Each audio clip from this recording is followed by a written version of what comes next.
اس خبر کا تعلق آپ کو جیسے کہ میں نے بتایا کہ چینی کم آپ نے سنا ہوگا، یہ فلم کا نام بھی ہے، لیکن چینی ہندوستانیوں کی ہی نہیں بلکہ ساری دنیا کے لوگوں کی زندگی کا ایک اہم جز ہے۔ یعنی آپ دیکھیں گے کہ چینی کا استعمال ساری دنیا میں بہت زیادہ کیا جاتا ہے، اور چینی کی پیداوار یعنی شکر کی سب سے زیادہ پیداوار کسی ملک میں ہوتی ہے تو وہ ہمارا عظیم ملک ہندوستان ہے۔ اور آپ کو یہ بتا دوں کہ چینی اس قدر مہنگی ہو گئی حالیہ عرصے کے دوران، یہ کہا جا رہا ہے کہ 70 سے لے کر 80 روپے فی کلو تک اس کی قیمت ہو گئی ہے، جبکہ اس کی قیمت 48 روپے ہوا کرتی تھی۔ اور آپ کو یہ بتا دوں اس کی وجہ یہ ہے E20 پیٹرول یعنی ایتھنال 20 پیٹرول، یعنی 20% ایتھنال ملا ہوا پیٹرول، اور یہ پیٹرول تیار کیا جاتا ہے چینی سے، یعنی گنے سے اور مکئی سے اور چاول سے یہ پیٹرول تیار کیا جاتا ہے۔ تو آپ کو بتا دوں کہ اب جو پیٹرول فروخت کیا جائے گا اس میں 20% یعنی 20% ایتھنال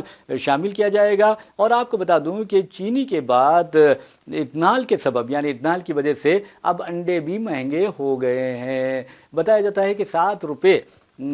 ایک انڈے کی قیمت ہو گئی ہے، اور آپ کو یہ بتانا ضروری ہے کہ 125.78 لاکھ ٹن یعنی تقریباً 126 لاکھ ٹن مکئی بھی اس ایتھنال 20 کی تیاری میں استعمال ہونے کا خدشہ ہے۔ تو اب اس سے آپ دیکھیں گے کہ اگلے دنوں میں مکئی کے آٹے کی قیمتوں میں بھی بہت زیادہ اضافہ ہو جائے گا۔ تو یہ ہماری حکومت کی یعنی اہل حکومت کی بالکل قابل حکومت کے کارنامے ہیں۔ ہمارے وزیر اعظم نریندر مودی اسے وکشت بھارت بتانا چاہتے ہیں، لیکن مجھے ایسا لگتا ہے کہ 2029 تک وکشت بی جے پی باقی نہیں رہے گی، یعنی اقتدار پر نہیں رہے گی، کیونکہ لوگ بہت زیادہ تنگ آ چکے ہیں۔ مزدور طبقے سے لے کے امیر طبقہ بھی پریشان ہے مودی حکومت کی وجہ سے، تاجرین بھی پریشان ہیں مودی حکومت کی وجہ سے، اور آپ کو بتا دوں کہ ہر کوئی پریشان ہے، یہاں تک کہ طلبہ بھی پریشان ہے مودی حکومت کی وجہ سے۔ تو بہرحال مودی حکومت کو اپنے آپ میں بہتری لانی چاہیے، اور مودی کو یہ سوچنا چاہیے کہ صرف گجرات ہی ہندوستان نہیں ہے بلکہ ہندوستان کی دیگر ریاستیں بھی ہندوستان کی نمائندگی کرتے ہیں، اس لیے وہاں کی ترقی میں بھی اپنا ہاتھ بٹائے۔ ویسے بھی ناظرین، حالیہ عرصے کے دوران چیف منسٹر ریونت ریڈی نے یہ الزام عائد کیا تلنگانہ کے کہ بھائی وزیر اعظم صرف گجرات کی ترقی کو دیکھ رہے ہیں، دوسری ریاستوں کے ساتھ وہ متعصبانہ اور سوتیلا پن کا سلوک روا رکھے ہوئے ہیں۔ تو اتنی بڑی بات مودی کے بارے میں ریونت ریڈی نے کہی ہے، اور آپ کو یہ بتا دوں کہ انہوں نے یعنی چیف منسٹر ریونت ریڈی نے خود مجھے سیاست ٹی وی کے لیے انٹرویو دیتے ہوئے وزیر اعظم نریندر مودی کو ہندوستان کا سب سے بڑا جھوٹا قرار دیا تھا۔ تو آپ اندازہ کیجئے کہ وزیر اعظم نریندر مودی کا امیج کس قدر خراب ہے اور خراب ہوتا جا رہا ہے۔ امریکہ میں دیکھیں گے کہ ڈونلڈ ٹرمپ کی مقبولیت گھٹتی جا رہی ہے، اب ان کی مقبولیت 38% رہ گئی ہے، اور مودی کی مقبولیت بھی اس قدر گھٹ گئی ہے کہ خود مودی کہتے ہیں کہ اپوزیشن نے مجھے 90 سے زائد گالیاں دی ہے، اور جس میں یہ کہا گیا ہے کہ تم پاگل کتے ہو۔ یہ مودی جی نے اپنے زبان سے کہا، اپنے منہ سے کہا ہے، تو میں نے آپ تک یہ بات پہنچا دی ہے اور آپ سمجھ جائیں گے۔ تو ایک ایک گالی کیسی دی ہے، تو اب سوال یہ پیدا ہوتا ہے کہ اگر کوئی اچھا کام کرتا ہے تو کیا لوگ اسے گالی دیتے ہیں؟ کیا کانگریس ان کی بہت زیادہ دشمن ہے کہ وہ انہیں بار بار گالیاں دیتے رہے؟ ٹھیک ہے، کانگریسی قائدین نے دشمنی میں آپ کو گالی دی ہے، تو پھر بچوں نے کیوں گالیاں دی ہے؟ بچوں نے کس قدر گندی گندی باتیں آپ کے بارے میں کی ہے، کیوں کی ہیں؟ یہ سوچنے والی بات ہے، اور میں تو دہرانا بھی نہیں چاہتا اور دہراتا بھی نہیں۔ اب وزیر اعظم کو کس طرح بچوں نے گالیاں دی ہے، لڑکے لڑکیوں نے گالیاں دی ہے، یہ آپ اندازہ کر سکتے ہیں۔ ایک لڑکی نے تو وزیر اعظم کے انسان ہونے پر بھی سوال اٹھا دیا ہے، اور مرد ہونے پر سوال اٹھا دیا ہے۔ کتنی بری بات ہے۔ اس نے کہا کہ مجھے پہلی مرتبہ معلوم ہوا کہ وزیر اعظم نریندر مودی مرد ہے۔ ایک بچی اس طرح بات کر رہی ہے تو وزیر اعظم نریندر مودی کے لیے لمحے فکریہ ہے کہ وہ سوچے کہ آخر ایک ہندوستان کی بیٹی جس کی شادی بھی نہیں ہوئے، وہ ایک طالبہ ہے، اسٹوڈنٹ ہے، وہ ان کے بارے میں اس طرح کے خیالات ظاہر کر رہی ہے، جس سے لوگوں کو تکلیف ہوتی ہے کہ ایک بچی کیوں اس طرح گالی دے رہی ہے وزیر اعظم کو۔ تو بہرحال وزیر اعظم کے لیے، بی جے پی کے لیے، آر ایس ایس کے لیے یہ لمحے فکریہ ہے۔